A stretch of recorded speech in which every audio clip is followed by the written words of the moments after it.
sallallahu alaihi wasallam.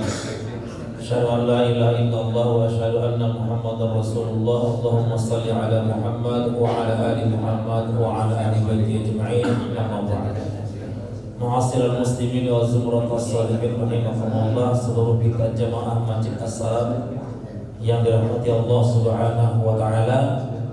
Alhamdulillah hari ini kita ketemu lagi di pengajian kita yang ketiga di bulan Ramadan kali ini, bertepatan dengan Ramadan yang ke-7. Semoga ilmu-ilmu yang kita dapatkan akan bisa kita amalkan dan mudah-mudahan kita semuanya mendapat kejuran rahmat dari Allah Subhanahu wa taala. Amin ya rabbal alamin. Bersama dengan kita pada hari ini adalah Bapak Ustadz Rektor yang sudah tidak asing lagi sama dengan kita, yakni Bapak Dr. Haji Jaloksari Hasbalatain MA, yang insya Allah tahun depan kita sudah berharap beliau sudah menjadi profesor, menjadi guru besar Universitas Darmawangsa. Amin. Semakin banyak guru besar kita semakin bagus. Mari sama-sama kita dengarkan pencerahan-pencerahan dari beliau, dan mari kita cermati, tapi dengan catatan jangan sambil ngantuk ini Ustaz. Jangan salah paham, karena kadang-kadang ada yang gagal paham Ustaz. Karena kalau kita nggak fokus bisa gagal paham Pak Suwardi. Jadi ada ini Ustaz ceritanya. Kita buka cerita dulu ini. Ada di sekolah SD, guru agamanya lagi bicara tentang surga dan neraka. Jadi kata gurunya, siapa yang mau masuk surga? Saya bu, semua anak nunjuk. Tapi satu anak nggak menunjuk. Akhirnya kata gurunya begini, yang ingin masuk surga berdiri, semua berdiri. Yang satu ini tak berdiri.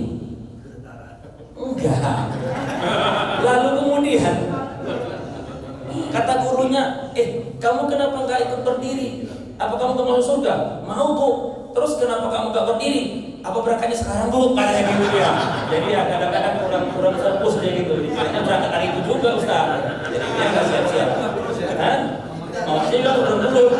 Hadirin yang dirahmati Allah, mari sama-sama kita ikuti pengajian kita biar agak seger aja. Kita buka dengan sebuah cerita. Mari kita ikuti pengajian dari Bapak Ustaz. Kepada Bapak Ustaz, kami silakan dengan rahmat. Assalamualaikum warahmatullahi wabarakatuh. Alhamdulillahirabbil alamin. Wassalatu wassalamu ala asyrafil anbiya'i wal mursalin wa ala alihi wa ashabihi ajma'in, amma ba'du. Tentunya yang sama kita muliakan Bapak Ketua Yayasan beserta seluruh jajaran yayasan yang berhadir, para pimpinan yang ada di universitas maupun di SMA Darmawangsa, dan seluruh jamaah Fardhu Zuhur di Masjid As-Salam Ramadan hari ke-7 1444 Hijriah. Tentunya tak hentinya kita memanjatkan puja dan puji hanya kepada Allah Subhanahu wa taala, Tuhan yang Maha Kuasa, di siang hari yang berbahagia ini, sambil kita niatkan i'tikaf di masjid, juga membayangkan kapan diumumkan buka puasa pakai kari. Ya, mudah-mudahan pertemuan kita menjadi pertemuan yang barokah dan membawa kebahagiaan bagi kita semua. Selamat merangkaikan salam kita hadiahkan kepada junjungan alam Rasulullah Muhammad sallallahu alaihi wasallam. Allahumma shalli wa sallim wa barik alaihi. Beliaulah kekasih Allah, teladan bagi kita semua, dan mudah-mudahan kita memperoleh syafaat di yaumil mahsyar nantinya. Bapak Ibu rahimakumullah, bulan Ramadan bukan hanya identik dengan puasa, bukan hanya identik dengan Al-Quran, tapi inilah bulan di mana setiap individu betul-betul didorong dan dianjurkan untuk meningkatkan tingkat kedermawanannya dalam kehidupannya. Berbicara tentang kedermawanan dalam Islam, tentunya kita tidak bisa lepas dari konsep sedekah. Dan konsep sedekah ini tidak bisa kita samakan dengan konsep filantropi di Barat. Kenapa saya katakan demikian? Karena kalau kita lihat akar dan latar belakang lahirnya filantropi di Barat, itu adalah bagaimana gerakan orang-orang memberikan derma dan bantuan sosial dengan tujuan akhir adalah agar dikurangi pajaknya. Jadi konsep filantropi itu tetap ujung-ujungnya hitung-hitungan. Tapi ketika kita berbicara tentang sedekah sebagai satu amalan yang begitu luar biasa kedudukannya dalam Islam, bahkan sedekah ini tak melulu soal cerita materi. Para hadirin yang dimuliakan Allah, mungkin sebagian ketika ustadznya mulai berbicara tentang sedekah terbayang, ini tak cocok ini ustadz cerita sedekah sini. Kenapa kebanyakan orang ketika kita memperbincangkan tentang sedekah, langsung kita membayangkan sedekah itu ya harus ada modal itu pun uang, kan gitu. Ini akhir bulan pula. Jadi dalam hal ini para hadirin rahimakumullah, konsep sedekah dari dalam Islam sebenarnya lebih luas dari apa yang biasa kita perkirakan dan kita persepsikan. Karena kata sedekah itu sendiri dalam Islam, khususnya dalam bahasa Arab ini, diambil dari akar kata saduqa. Saduqa itu artinya apa? Jujur dan benar. Jadi orang yang bersedekah hakikatnya dia sedang menunjukkan bukti kejujuran dan kebenaran imannya. Ketika dia mau memberikan dan mengorbankan sesuatu yang mungkin merupakan hal yang tentunya menjadi prioritas dalam dirinya, ketika dia mau berbagi ya, dengan orang-orang yang ada di sekitarnya. Maka dari itu, dalam makna yang demikian, sedekah diartikan sebagai apa? Isal kullil khair wan nafa. Jadi dalam istilah syarak, apa yang disebut dengan sedekah, ketika kita menghantarkan segala yang baik dan bermanfaat kepada orang yang ada di sekitar kita. Nah, berangkat dari hal inilah, maka para ulama pun membagi sedekah menjadi dua kelompok besar. Kelompok yang pertama apa Bapak Ibu? Ada sedekah dengan harta. Nanti akan kita bahas ini. Ya. Tapi ada yang kedua, sedekah dengan non harta. Mungkinkah seorang itu bersedekah bukan dengan uang? Sangat mungkin. Karena Rasulullah SAW mengatakan dalam sebuah hadis, kullu ma'rufin sadaqah. Segala sesuatu yang baik, yang sifatnya ma'ruf itu bernilai sedekah. Apa dasarnya? Nah, kalau kita lihat para hadirin, ada sebuah hadis yang diriwayatkan oleh Imam Muslim dalam sahihnya, digambarkan bahwasanya sekelompok sahabat dari ekonomi lemah, sahabat-sahabat yang miskin, datang menghadap Rasulullah. Mereka mengatakan, ya Rasulullah, zahaba ahlud dusur bil ujur. Rasulullah, ini pahala-pahala sudah dimonopoli oleh orang kaya. Surga pun mungkin sudah di-booking oleh orang-orang kaya. Macam mana pula dengan kami? Rasulullah bertanya, kenapa kalian berkata demikian? Islam menyuruh kita bersedekah. Orang kaya ada uang yang bisa sedekah, kami tak ada. Macam mana kami bersedekah? Ketika itu Rasulullah SAW katakan kepada rombongan sahabat itu, maukah kalian kutunjukkan satu amalan, kalau kalian kerjakan, kalian dapat pahala yang sama dengan pahala sedekah? Senanglah sahabat. Apa itu? Rasulullah pun mengajarkan, bacalah di akhir selesai setiap sholat, subhanallah 33 kali, alhamdulillah 33 kali, Allahu Akbar 33 kali. Akhirnya sahabat tadi pun kembali pulang ke rumah masing-masing dengan perasaan gembira, karena mereka tahu kami bisa menandingi orang kaya beribadah. Tapi apa yang terjadi? Para hadirin rahimakumullah, hanya berselang beberapa pekan, kelompok yang sama kembali lagi. Mereka mengatakan, celaka wahai Rasulullah. Apa yang buat kalian celaka? rahasia itu udah bocor sama orang kaya. Rahasia itu sudah bocor sama orang kaya. Orang kaya sedekah dengan uangnya, tapi baca juga seperti yang kami baca. Artinya apa di sini? Sahabat tadi mengatakan, betul lah, ini amalan-amalan yang tentunya bernilai sedekah. Kita baca subhanallah bihamdi, subhanallahil azim, ini sedekah. Setiap zikir hakikatnya adalah sedekah.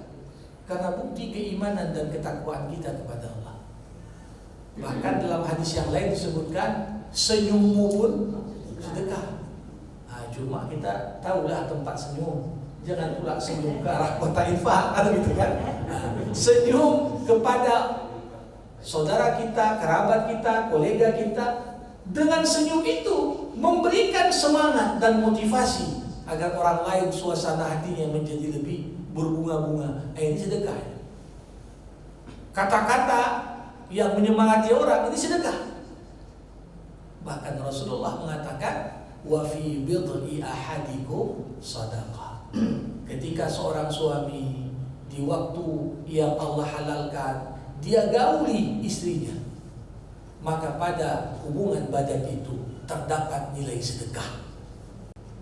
Sahabat terkejut dan kemudian mengkonfirmasi, Rasul, seorang penuh dengan syahwat, dia datangi istrinya, kok bisa dapat pahala? Rasulullah pun kemudian menjawab, alaysa idza wada'aha fi haram yakun lahu fiha wizn? Bukankah kalau dalam kondisi yang sama kita penuh dengan dorongan birahi dan syahwat, kita datangi yang bukan pasangan kita, bukankah dapat dosa? Maka ketika kita salurkan nafsu kita pada tempat yang Allah Subhanahu wa taala halalkan, maka yang demikian itu juga bernilai sedekah. Jadi ini menunjukkan kepada kita betapa luasnya pengertian sedekah dalam hidup seorang muslim. Bukan alasan ketika sebagai contoh dia uangnya pas-pasan kemudian tak sedekah. Nasihat yang baik sedekah, ucapan kalimat thayyibah sedekah. Begitulah. Walaupun demikian para hadirin, ketika seorang diberikan Allah amanah harta, dan sebaik-baiknya harta adalah harta yang kemudian kita salurkan pada tempatnya, maka dalam konteks yang demikian tak dibenarkan orang yang mampu sedekah dengan harta mencukupkan dirinya sedekah hanya dengan senyum. Tak cukup. Kenapa? Ketika sahabat-sahabat miskin tadi mengatakan, celaka kami wahai Rasulullah, telah terbongkar rahasia itu kepada orang kaya, apa jawaban Nabi? Nabi Muhammad mengatakan, dzalika fadlullah yu'tihi may yasha. Harta yang kemudian Allah titipkan di tangan orang-orang kaya, yang dengannya orang kaya menyalurkannya untuk bersedekah, itu karunia Allah yang hanya Allah anugerahkan kepada siapa yang dikehendakinya. Nah, dengan demikian tentunya orang yang punya materi, tentunya pahala sedekah ketika dia menyisihkan sebagian dari hartanya, ini merupakan sebuah amalan yang cukup besar nilainya insyaallah. Para hadirin rahimakumullah, salah satu potret yang cukup kontras antara generasi terbaik Islam dengan generasi Islam di masa kemundurannya, ini bisa kita lihat dari seberapa besar tingkat kedermawanan dan semangat untuk bersedekah. Kenapa saya katakan demikian? Tahun 1930-an, ketika hampir rata dunia Islam masih di bawah penjajahan negara-negara Eropa. Waktu itu di majalah Al-Manar ada seorang ulama dari Kalimantan menulis surat bertanya, kenapa umat Islam tertinggal dan umat-umat lain itu lebih maju? Pertanyaan itu dialihkan oleh editor majalah Al-Manar, Muhammad Rashid Ridha, kepada salah seorang penulis kenamaan di zamannya yang bernama Amir Syakib Arsalan. Untuk jawab pertanyaan itu dia karang satu buku. Judulnya sesuai dengan pertanyaan. Kenapa umat Islam mundur dan umat lain maju? Salah satu alasan kemunduran umat Islam menurut Syakib Arsalan berkurangnya semangat untuk bersedekah. Beliau katakan yang wajib dalam Islam zakat 2,5%. Kalau kita tengok dalam Kristen pajak gereja 10%. Artinya yang wajib dikeluarkan oleh orang Kristen itu 4 kali lipat daripada apa yang wajib dikeluarkan orang Islam. Tapi walaupun demikian, dari mana dana misionari internasional? Dari mana ya sampai orang ke dalaman Papua? Sedangkan kita untuk dakwah ke pedalaman saja udah sulit untuk logistik, untuk pembiayaan, untuk gaji bulanan orang-orang yang turun ke sana. Maka dari itu beliau katakan, ya, untuk membangkitkan umat salah satunya adalah hendaklah semangat untuk bersedekah kembali ditingkatkan.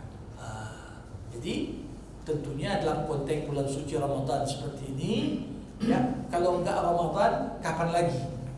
Ya, dan tentunya kita perlu melihat apa sih sebenarnya keutamaan demi keutamaan yang Allah Subhanahu wa taala siapkan untuk orang-orang yang memiliki komitmen tinggi dalam bersedekah. Pertama, para hadirin, ada hadis Rasulullah yang mengatakan bahwasanya sedekah itu dapat memadamkan murka Allah sebagaimana api dapat dipadamkan dengan air. Ini cukup menarik ini. Murkanya Allah bisa padam ketika kita bersedekah. Dan begitu banyak sebab, baik kita sadari ataupun kita tak sadari, kadang-kadang kita jatuh kepada sebab yang membuat Allah murka sama kita. Coba bayangkan kadang-kadang orang ngomong, berapa banyak omongan keluar dari mulut kita, ya. Walaupun masing-masing orang itu beda-beda, satu hari berapa kosakata keluar. Saya pernah baca dalam ilmu psikologi, rata-rata perempuan katanya satu hari mengeluarkan 20.000 kata. Tapi kata WR1 kalau Warga Siregar lebih lagi katanya. Ya, tapi ini coba bayangkan, dari 20.000 kata keluar sehari. Apa bisa kita pastikan tak ada kata-kata yang justru membuat Allah marah sama kita? Padahal ada hadis Rasulullah mengatakan, rubba kalimatin alqahal mar'u la yulqi laha balan yahwi biha fi dari jahannam sab'ina kharifan. Berapa banyak perkataan kita ucapkan, tak kita anggap penting ucapan itu, tapi ternyata ucapan itu kalau ditimbang dengan timbangan di sisi Allah, ternyata cukup untuk membuat kita dicampakkan ke dasar neraka jahanam 70 tahun. Jadi ini gambaran kadang-kadang sikap kita, ucapan kita, perilaku kita yang kadang-kadang pantas membuat Allah murka kepada kita. Sedekah memadamkan itu. Dalam hadis yang lain dikatakan, inna sadaqata tudfi'u ala ahliha harral kubur. Sesungguhnya sedekah itu mampu mendinginkan bagi penghuninya panasnya siksa kubur. Makanya para hadirin, banyak amalan-amalan diperselisihkan. Kalau kita orang hidup mengerjakan, sampai enggak ke orang yang sudah meninggal, ya, lain pandangan NU, lain pandangan Muhammadiyah, lain pandangan mazhab ini dan itu, ya. Walaupun kadang-kadang menarik juga diskusi sempat disampaikan almarhum Ki Haji Hasyim Muzadi, ya. Kok kata orang NU sampai itu? Kenapa? Buktinya nggak ditolak balik gitu ya. Ya, biasanya kalau kirim itu tak sampai, balik lagi sama kita. Selama nggak balik, bagi sampai. Tapi orang Muhammadiyah bilang, tapi tak nampak resinya katanya. Berarti ini sesuatu yang diperselisihkan. Tetapi terlepas dari perselisihan, sampai tidaknya amalan orang hidup terhadap orang mati, sepakat para ulama, sedekah orang hidup diniatkan untuk orang mati sampai. Ini menunjukkan kepada kita bagaimana hadis-hadis dan dalil-dalil yang cukup banyak menggambarkan dampak sedekah kepada orang yang bahkan sudah meninggal dunia. Yang ketiga, Bapak Ibu, sedekah juga membawa keberkahan. Berkah dalam pengertian bertambahnya kebaikan pada apa yang kita miliki. Kalau disebut mobilnya berkah, berarti mobilnya jarang mogok, jarang masuk bengkel. Kalau disebut anaknya berkah, berarti anaknya tak melawan. Anak itu sering mendoakan orang tua. Kalau disebut hartanya berkah, walaupun mungkin kuantitasnya terbatas, tapi apapun yang diinginkan bisa terbeli. Itu namanya harta berkah. Ya. Maka sedekah ini salah satu faktor utama turunnya keberkahan. Para ulama mengatakan sebaik-baiknya waktu sedekah dalam sehari semalam di waktu subuh. Sesuai dengan hadis Rasulullah SAW, tidaklah berganti hari kecuali di waktu subuh dua malaikat berada di langit sambil berdoa, Allahumma ati munfiqan khalafa wa ati mumsikan talafa. Ya Allah, berikanlah ganti harta yang dikeluarkan oleh orang-orang yang bersedekah. Ya Allah, berikanlah kehancuran bagi harta orang-orang yang bersikap kikir dan menahan hartanya tak mau dikeluarkan. Jadi ini makna penting bahwasanya apa? Keberkahan itu juga salah satu kunci untuk mengundang turunnya berkah lewat sedekah. Yang keempat, sedekah itu juga disebutkan dalam beberapa ayat dan hadis tidak akan pernah mengurangi harta kita. Memang kalau kita menghitung sesuatu dengan kalkulator dunia, beda hasilnya ketika kita hitung ulang dengan kalkulator akhirat. Ya, kalau kalkulator dunia masukkan uang ke kotak infak berapa? 50.000, berarti berkurang uang di kantong kita. Tapi hitung-hitungan kalkulator akhirat, sesungguhnya 50.000 itu tak berkurang karena dia tersimpan di rekening akhirat kita. Ini di Jogja itu ada satu masjid cukup menarik, besar. Walaupun masjid itu pewakifnya adalah seorang pengusaha ayam potong, Suciwati. Ya. Masjidnya luar biasa, bisnisnya dari awal dia cuma potong ayam. Tapi apa yang luar biasa? Ketika ditanya, ibu pertama ini kan susah ini, berapalah penghasilan potong ayam ini? Waktu itu skalanya belum besar, tapi dia katakan saya sisihkan sedikit demi sedikit untuk sedekah. Kok nggak berat ibu keluarkan sedekah itu? Dia bilang, ya saya anggap gini aja, kalau kita punya dua rekening, ya satu misalnya di Mandiri, satu lagi di BSI, ya. Kalau seorang transfer uangnya dari Mandiri ke BSI, apakah kemudian transfer itu akan mengurangi uang dia? Tentunya tidak, karena rekening itu sama-sama punya dia. Cuma pindah rekening saja. Nah, begitu juga lah hakikat sedekah. Mana qasad malun min sadaqah. Tidak akan pernah berkurang hakikat harta ketika kita sedekahkan. Yang ada apa? Berpindah saja dari satu rekening ke rekening yang lain. Para hadirin rahimakumullah, ada sebuah kisah cukup menarik yang mendukung makna ini. Dulu pernah Nabi Muhammad bersama istrinya Aisyah radhiyallahu anha memasak kambing guling. Setelah selesai dimasak, dipotonglah menjadi berapa bagian, dibagi-bagi ke tetangga, kerabat, ke teman-teman. Yang tersisa di rumah tinggal satu paha saja. Waktu itu Aisyah sedikit protes, Rasul, habis semua, tinggal paha. Rasulullah kemudian berkata, tidak wahai Aisyah, semua untuk kita kecuali paha. Apa maknanya? Apa yang dibagi-bagi itulah sebenarnya yang milik kita. Yang kita makan habis kita buang, yang kita pakai habis lusuh. Tapi apa yang kita keluarkan, maka itulah yang akan kekal abadi dan tentunya menyertai kita di saat teman, kerabat, pasangan hidup, anak meninggalkan kita, jasad terbujur, dimasukkan ke liang lahat. Disitulah harta yang kita sedekahkan akan tetap menyertai kita untuk melalui tahapan kehidupan berikutnya. Para hadirin yang dimuliakan Allah, keutamaan berikutnya dari sedekah, Rasulullah SAW membuat perumpamaan orang yang rajin bersedekah seperti orang memakai pakaian yang nyaman dan longgar. Sedangkan orang yang pelit untuk bersedekah ini digambarkan seperti orang yang memakai pakaian besi yang sempit untuk sekedar bergerak dan bernapas pun payah. Saya yakin ya, ibu-ibu kalau sudah pulang ke rumah masing-masing, yang paling nanti mengganti pakai baju daster. Kenapa? Ini baju dinas katanya. Ini baju paling nyaman. Kenapa? Nyaman, karena longgar dan paling mengenakan.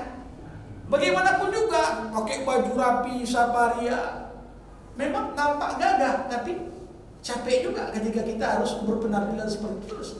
Ya. Nah, disinilah gambaran sedekah, walaupun mungkin tampak di luar, ya sedikit menyakitkan, tapi pada hakikatnya itulah sebab kebahagiaan. Al-yadul ulya khairum minal yadis. Tangan di atas lebih baik daripada tangan di bawah. Dan Nabi menjelaskan, al-yadul ulya hiyal munfiqah. Tangan di atas itulah tangan yang memberi, tangan di bawah itulah tangan yang menerima. Para hadirin yang saya muliakan, kalau kita perhatikan, memang berbicara tentang sedekah ini banyak model orang dalam bersedekah. Ya. Bahkan ini kadang-kadang dengan alasan sedekah, banyak juga sekarang terjadi bagi-bagi amplop partai di masjid dengan alasan sedekah katanya, walaupun ada maksud sendiri. Makanya di dalam Al-Quran Allah katakan dua kecenderungan manusia dalam bersedekah. In tubdu sadaqat fani'immahi. Kalau kau nampakkan sedekahmu, silahkan, baik. Wa in tukhfuha wa tu'tuhal fuqara fahuwa khairul lakum. Tapi kalau kau sembunyikan sedekahmu, tak ingin dipublikasikan ke orang banyak, maka yang demikian itulah yang lebih baik untukmu. Nah, jadi ada kalanya mempublikasikan sedekah boleh. Bahkan sedekah yang dipublikasi ini pernah terjadi di zaman Nabi. Kapan sebaik-baiknya sedekah yang dinampakkan? Kalau sedekah itu diniatkan bukan untuk diterima orang per orang. Sedekah bangun masjid, sedekah untuk dana dakwah pedalaman, sedekah untuk sebuah proyek kemanusiaan, bukan orang per orang yang terima.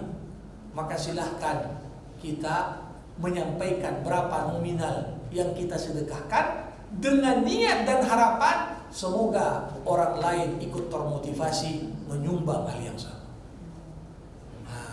Maka dulu di kalangan para sahabat itu ada apa yang kita sebut dengan apa?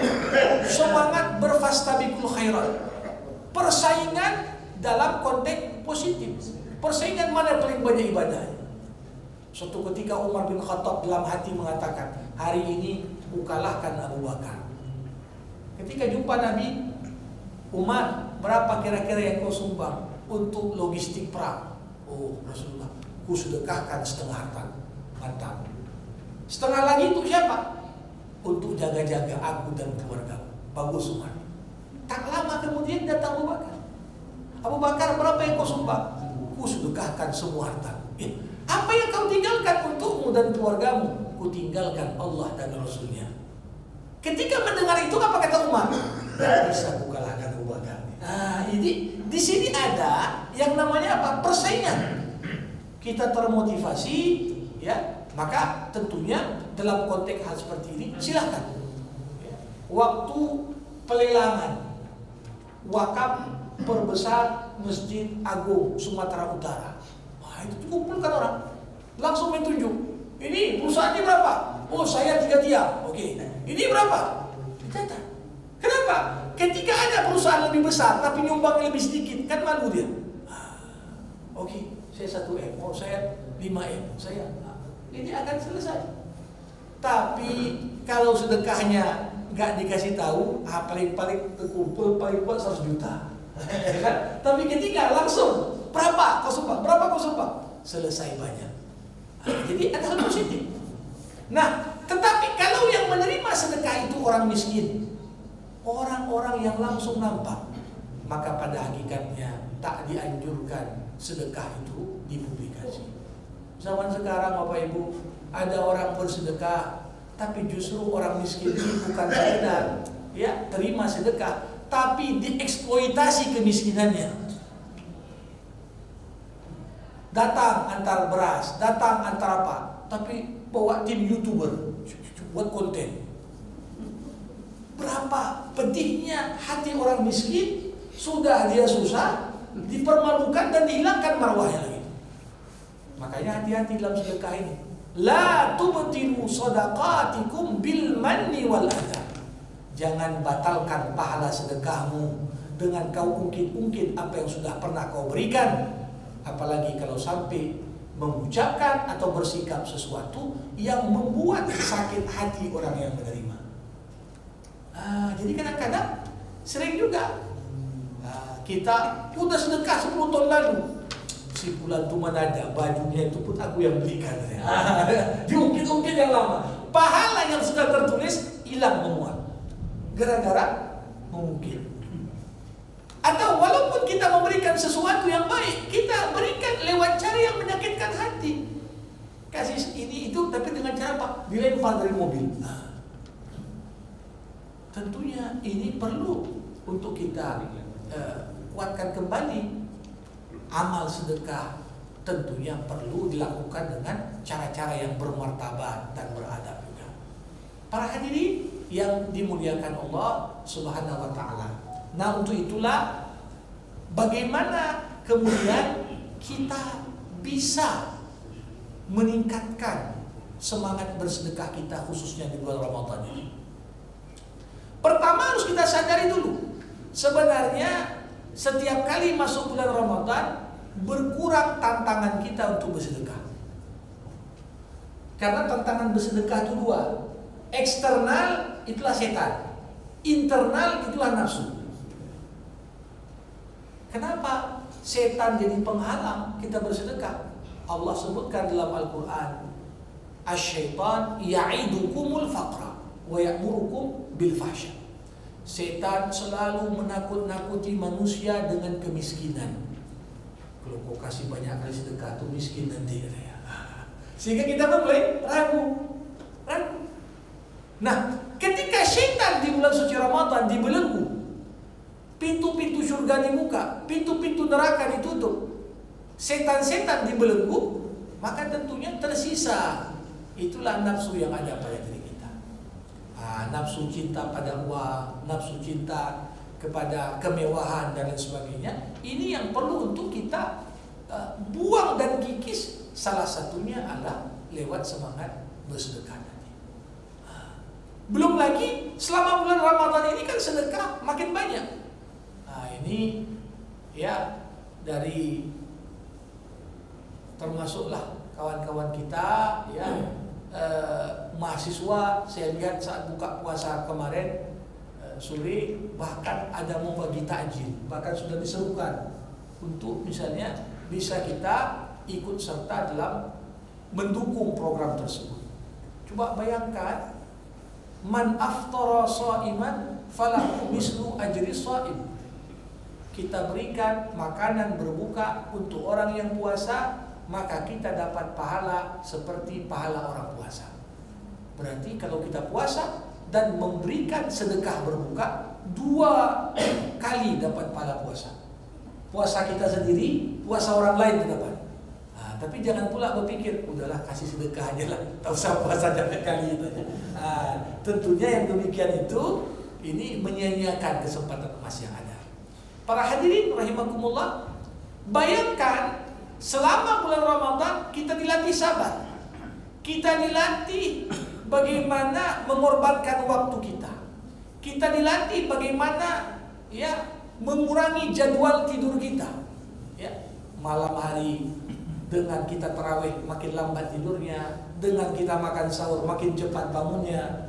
Ini semua ketika ditambah lagi dengan semangat untuk bersedekah, tentunya itu menjadi salah satu jalan yang paling utama, hingga dikatakan nanti surga punya satu pintu yang hanya akan dimasuki oleh golongan-golongan yang rajin bersedekah. Jadi orang yang rajin sedekah bukan hanya meneladani akhlak Rasulullah, tapi harus kita pahami, yang rajin bersedekah pun itu sebenarnya sedang meneladani akhlak Allah. Allah pun suka bersedekah, Bapak. Allah bersedekah, iya. Bagaimana bentuk sedekahnya Allah?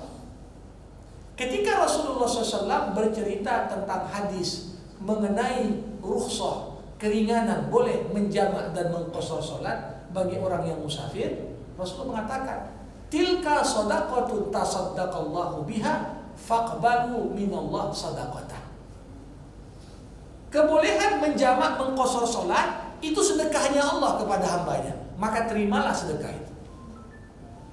Jadi betapa banyak keringan-keringanan yang tak sanggup sholat berdiri, duduk dia boleh berbaring. Itu sedekahnya Allah itu. Ibu-ibu yang hamil menyusui tak bisa dia, ya artinya mengganti, boleh bayar fidyah. Ini sedekahnya Allah. Maka kalau Allah pun banyak memberikan sedekah di bulan suci ini, kembali kita mudah-mudahan bisa menyambut dan menjadi yang terdepan dalam melaksanakan amal yang begitu luar biasa ini. Saya kira ini pengantar dari saya, mudah-mudahan memberikan inspirasi dan pencerahan. Kita buka diskusi dan tanya jawab. Assalamualaikum warahmatullahi wabarakatuh. Assalamualaikum warahmatullahi wabarakatuh. Sangat menarik sekali kajian pada hari ini, yang tadi beliau buka bahwa Ramadan bukan hanya berhubungan dengan tarawih, bukan hanya dengan puasa, tapi dengan sedekah juga. Yang asal kata tadi adalah dari soduko, jujur dan benar. Jangan salah sebut, karena salah huruf saja maka artinya berbeda. Soduko itu jujur dan benar, sudako itu supir ugal-ugal. Jadi jangan salah. Hadirin yang dirahmati Allah Subhanahu wa Ta'ala. Kenapa Pak?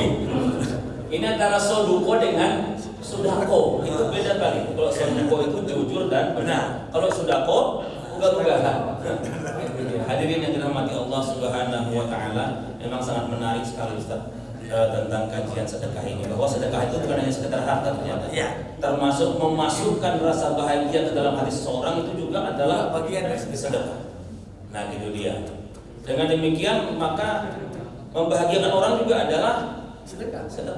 Jadi karena itu maka banyak sebenarnya cara-cara yang bisa kita lakukan untuk menyampaikan sedekah kita kepada orang-orang lain. Hadirin yang dirahmati Allah SWT, seperti biasa kita buka sesi tanya jawab.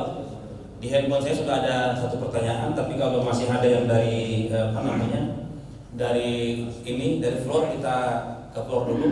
Ada mungkin dari ibu-ibu tentang sedekah? Ibu Farida mungkin atau siapa? Kalau nggak ada, kita ke WA dulu ya, ke WA dulu. Assalamualaikum Ustaz. Waalaikumsalam warahmatullahi wabarakatuh. Tentang sedekah, satu. Apakah orang yang bersedekah menghantarkan sedekahnya kepada orang yang dimaksud, atau orang yang mendapat sedekah yang diundang datang untuk menerima sedekah? Itu pertanyaannya Ustaz. Maksudnya diantar atau diundang? Yang kedua, bagaimana tentang sombong terhadap orang yang sombong adalah sedekah? Ini kalimat yang sering disampaikan sama Ustaz Abdul Somad nih. Jadi katanya sombong kepada orang sombong itu adalah sedekah. Jadi bagaimana Ustaz? Terima kasih. Assalamualaikum warahmatullahi wabarakatuh. Katanya begitu. Bapak Ibu jamaah rahimakumullah, kalau kita melihat redaksi Al-Quran ketika berbicara tentang zakat, sedekah dan lain sebagainya, selalu Allah itu mengatakan wa'atuz zakat. Atuz zakat ini diterjemahkan tunaikan zakat, tapi secara kebahasaan lebih tepat kalau diartikan ya dengan pendekatan ilmu tafsir, hantarkan zakat. Kenapa? Ketika sedekah itu kita hantarkan, pertama kita akan betul-betul memastikan siapa yang menerima itu memang layak. Memang layak. Dan dengan kita menghantarkan, ini juga di dalamnya ada semacam kita memuliakan dan membesarkan hati orang yang dibantu. Ya. Tetapi sekarang yang jadi prinsip di kalangan orang miskin, kalau nunggu dia terantar, nggak diantar-antar katanya.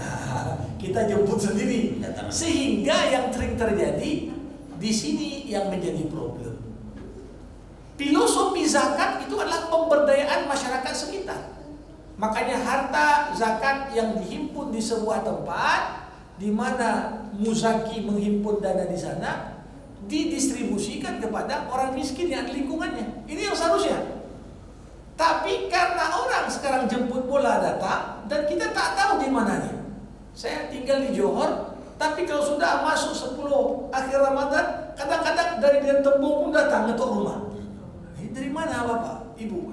Oh, kami dari Tembung sana. Minta ajakan Bapak. Kita tak kenal dia.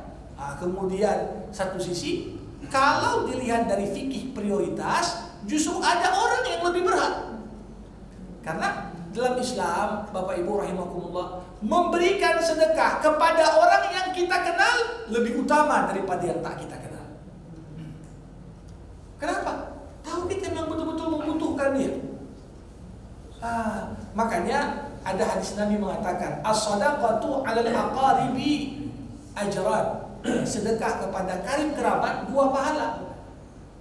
Ya. As-sadaqatu 'alal gharib ajrun wahid. Tapi kalau kita berikan sedekah pada orang asing, 1 saja pahala. Kenapa? Sekedar pahala sedekah. Berikan orang yang kita kenal, dapat pahala sedekah. Kedua, dapat pahala silaturahmi. Jadi ini kalau ditanya, tentunya lebih utama kita hantar. Itu yang lebih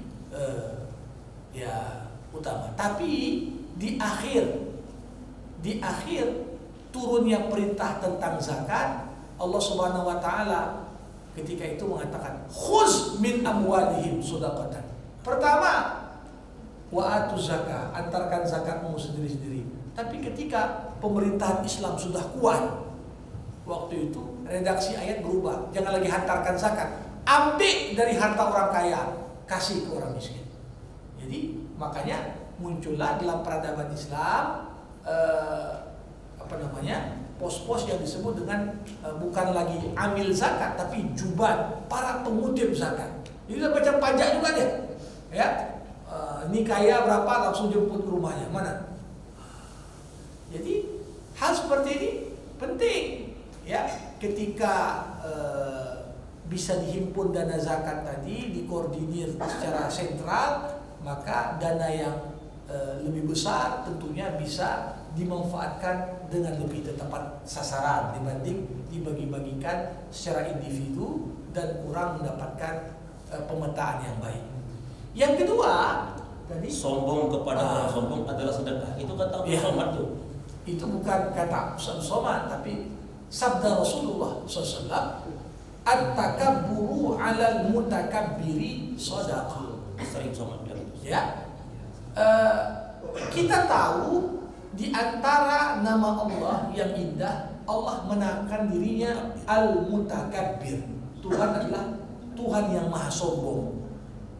Dan kita disuruh untuk meniru sifat Allah. Gimana meniru sifat Allah yang maha sombong? Lahirlah hadis Rasulullah, sombong kepada orang sombong bernilai sedekah. Kenapa? Pengertian sombong kepada orang sombong ini bukan sekedar sombong secara mutlak, tapi sombong yang diniatkan untuk mengingatkan orang sombong agar jangan sombong. Ketika kita sombong kepada orang sombong, sehingga dengan kesombongan itu dia sadar, maka sombong di sini bernilai nasihat. Makanya dianggap sebagai sedekah. Tapi kalau sombong, sekedar sombong tanpa diniatkan menyadarkan orang sombong, ini pun salah juga. Jadi dia sombong supaya orang tersebut sadar di atas yang kaya ada lebih kaya lagi. Di atas orang yang sok ada yang lebih hebat lagi, supaya dia merendah dan menjadi low profile. Nah, demikian. Jadi bukan berarti kalau ada orang sombong lalu kemudian kita jumpa buang muka, bukan gitu saja. Karena memang kan senyum adalah sedekah. Jadi kata saya pernah dengar begini Ustaz, katanya senyum adalah sedekah itu punya dua level Ustaz. Level yang paling rendah adalah senyum kepada orang yang suka senyum sama kita. Tapi level yang paling tinggi adalah tetap senyum kepada orang yang kalau kita senyum padanya dibuangnya mukanya. Wah, itu pahalanya katanya besar itu Ustaz. Ini kan kadang-kadang enggak. Begitu waktu enggak usah sama sama kita pun enggak mau. Aku pikir gua aja punya muka, aku pun ada. Kira-kira gitu dia. Tapi yang Perlu dicatat juga. perlu catat. Senyum ini dua macam. Nah, betul Ustaz. Ada senyum yang berangkat dengan niat sedekah, ada senyum ngejek juga. Ngejek juga. Senyum yang ngejek tadi. Itu Ngejek. bagian dari body language, bahasa Iya, tubuh untuk betul. merendahkan orang. Senyum juga dia. Senyum juga dia. Tapi tentunya seperti firman Allah, wailun likulli humazatil lumaza. Humaza lumaza. Ya, di antara tafsiran kata humaza, ini orang yang menghina orang lain dengan tangannya. Gimana? Kadang-kadang menggerakkan tangan dengan gaya tertentu untuk menghina orang. Lumaza yang menghina orang lain dengan wajahnya, termasuklah senyum ejek tadi. Bisa jadi masuk di dalam Masuk. Menarik sekali Ustaz tadi ketika Ustaz bicara tentang khus min amwalihim sedekah. Ya. Saya khawatir Ustaz. Si Robin Hood sama si Pitung berdasarkan ayat ini Ustaz, makanya mereka mencuri dari orang kaya untuk berikan kepada orang miskin. Jadi apakah boleh Ustaz kita mengambil dari orang kaya itu kasihkan ke orang miskin? Kira-kira gitu mana Ustaz? Yang pertama, ini bahaya kalau baca dan memahami ayat sepotong-sepotong, gitu kan? Ya. Dalam Islam kita tak mengenal teori Machiavelli. Machiavelli itu mengatakan apa? Demi sebuah tujuan segala cara dihalalkan. Walaupun tujuan itu baik, tetapi harus diwujudkan dengan cara-cara yang baik dan bermartabat. Nah, makanya kembali lagi, yang bisa disedekahkan itu yang mana? Innallaha thayyibun la yaqbalu illa thayyiba. Allah itu maha baik dan Allah tidak akan terima kecuali sedekah yang diambil dari harta yang baik-baik. Jadi di sini harus kita pahami, ya. Kalau orang penjudi kasih duit judinya niat sedekah, itu bukan sedekah, itu namanya ngurangi dosa. Bukan sedekah itu. Itu namanya ngurangi dosa. Dibanding dia uang judi mabuk lagi, makin double dosanya. Ketika dia menggunakan uang judi bantu sekolah atau kadang-kadang nyantuni anak miskin, ini namanya bukan sedekah, tapi mengurangi dosa. Ya. Tapi di sisi lain, Bapak Ibu rahimakumullah, jadi apa yang dibuat Robin Hood ataupun si Pitung, mana orang-orang kaya kompas, ambil, kemudian bagi-bagi untuk orang miskin. Boleh nggak seperti itu? Nah, tentunya tak dibenarkan dalam Islam. Ya, karena pertama uang itu bagi si Pitung dan bagi Robin Hood adalah uang haram. Ya, uang haram. Tapi bagi orang yang terima itu uang halal. Dalam Islam Bapak Ibu, ada cara halal memperoleh harta, ada cara haram memperoleh harta. Misalnya, ya, seorang dapat uang dari cara haram, mencuri, korupsi. Nah, tapi ketika si koruptor itu kasih duit untuk anak yatim itu nerima duit korupsi itu sebagai hibah. Hibah cara yang halal. Dia yang korupsi berdosa, tapi anak itu dapat duit itu tak berdosa. Karena dia peroleh bukan lewat mencuri, lewat hibah. Ya, makanya begini, ini salah satu cara, ya, orang mengurangi dosa tadi. Yang saya katakan uang-uang dari sumber yang tidak jelas ini, ya, haram. Bagaimana? Kalau dia berikan pada orang ada manfaat, mudah-mudahan manfaat itu mengurangi dosa. Wah, walaupun tidak dihitung sebagai sedekah. Itu. tidak boleh ya seperti yang dibikin sama Robin Hood. Ya. Dan juga itu berarti film itu menyesatkan Ustaz. Maka harusnya kita protes tuh beliau. Yang duit dari orang kaya diberikan kepada orang-orang miskin. Satu lagi Ustaz, berarti kalau ada kawan kita punya channel YouTube, subscribe itu adalah sedekah Ustaz. Ya kan Ustaz? Betul. Itu ya. Oh, saya bukan untuk saya. Kebetulan Bapak Ibu sekalian, tadi saya buka WA kita, WA grup BKM Assalam, bahwa ceramah-ceramah kita selama Ramadan ini ternyata BKM Assalam sudah punya channel YouTube. Dan tadi saya orang ke-6 yang subscribe. Karena itu maka yuk kita subscribe semua. Kalau kita di sini ada 200 orang, kan dapat 200 subscribe-nya. Jadi agak lumayan ininya. Jadi subscribe itu adalah sedekah. Kalau mau juga termasuk channel saya, kan gitu.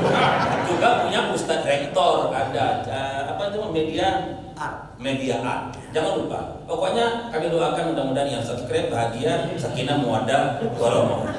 Begitu penting sedekah itu. Nah, ini dia. Ini inti pembicaraan kita. Begitu penting sedekah itu, maka ada 3 hal yang harus kita lakukan ketika kita sudah gajian. Yang pertama sedekah, yang kedua orang tua, dan yang ketiga bayar hutang. Saya pikir gitu Ustaz. Untuk selanjutnya mungkin kalau nggak ada lagi yang mau bertanya, mungkin kita tutup dengan doa. Bersama kita besok adalah Ustadz Haji Data Juho Simanjuntak MKOMI. Dan kami masih mengundang kita semuanya untuk hadir malam ini. Kita sholat bersama-sama di sini dan kemudian ikut berbuka bersama di kantin. Mari kita meriahkan dan ramaikan suasana Ramadan di Yayasan Pendidikan Dharma Wangsa. Ada lagi mau nanya? Habis mungkin? Kalau nggak ada, mari kita tutup dengan sebaik doa dari Ustaz. Silakan Ustaz. Alhamdulillahirabbil alamin. Wassalatu wassalamu ala asyrafil anbiya'i wal mursalin wa ala alihi wa ashabihi ajma'in. Allahumma 'allimna ma yanfa'una wanfa'na bima 'allamtana wa zidna 'ilma innaka antal 'alimul hakim. Allahumma akhrijna min dhulumatil jahli wal waham ila anwari ma'rifati wal ilm wa min wuhuli syahawat ila jannatil qurbat. Allahumma arinal haqqa haqqa warzuqna ittiba'ah wa arinal batila batila warzuqna ijtinabah.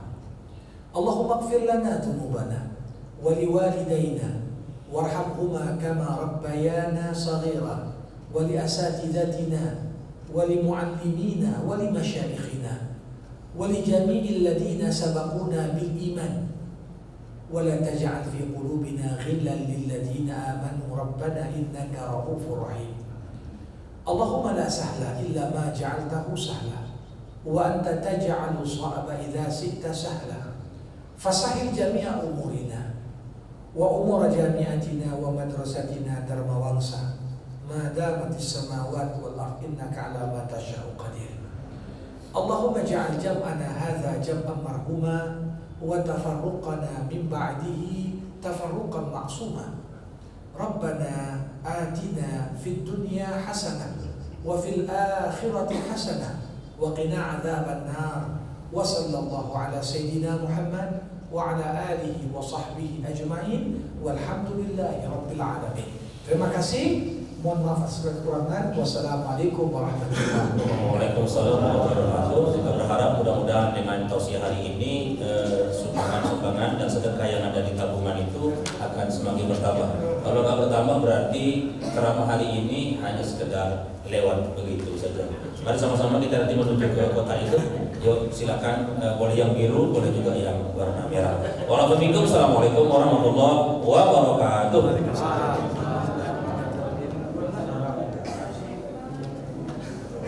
Gak ada yang berani keluar duluan.